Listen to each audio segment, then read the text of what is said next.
Hello. I'm all mess. Welcome to the middle of the morning. I'm finally home. My furniture got finished. All my 5 pieces for one customer and the TV cabinet. So I completed that yesterday. I'm on to Newman. I've been picking away doing little stuff, but now I can get deep in it. I've noticed there's a couple belts that are pretty questionable. I should replace them. May as well. Took me a lot of hunting around trying to find who makes those flat belts anymore, but I did find a couple of them. I've been working on getting here. Let's do a little teach about how to do with flat belts. So let's put that down. As you can see, some of these are just nasty. They've been on here forever. That one needs to be shortened for sure. But there's 2 of those on the top head.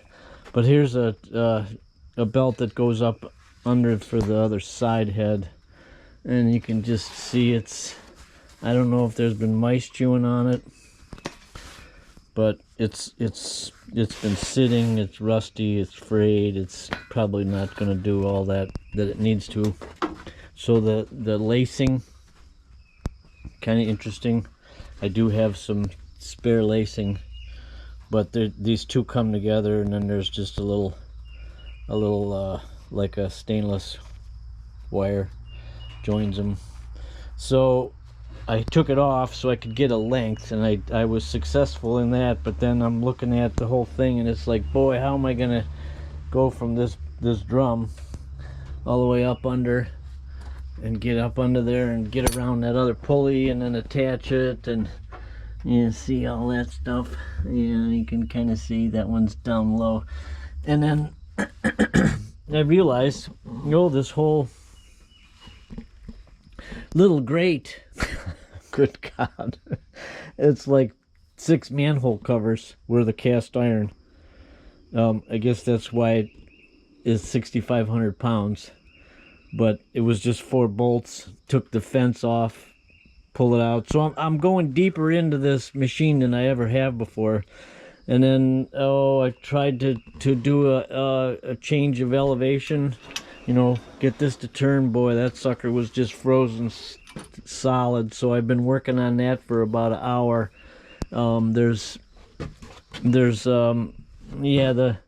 It's just a gear. Basically comes over, and it all raises and lowers with the one Acme thread on either side.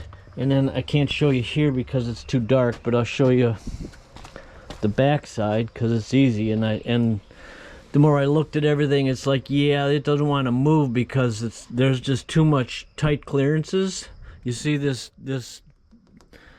maybe they call it a jib, but we got a dovetail thing that it rides on, and so this now keeps everything moving in parallel. And so I took all these out. Luckily they came right out.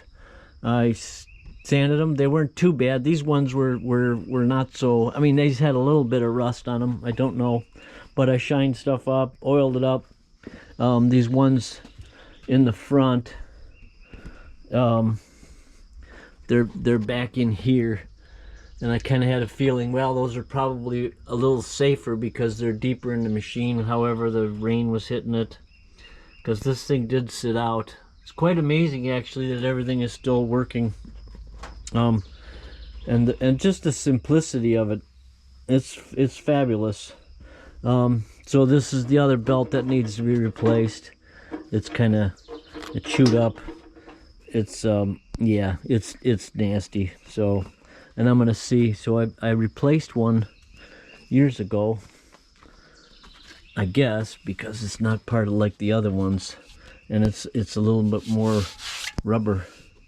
So I'm gonna see if I can get a replacement for that other side head and this bottom head out of that material.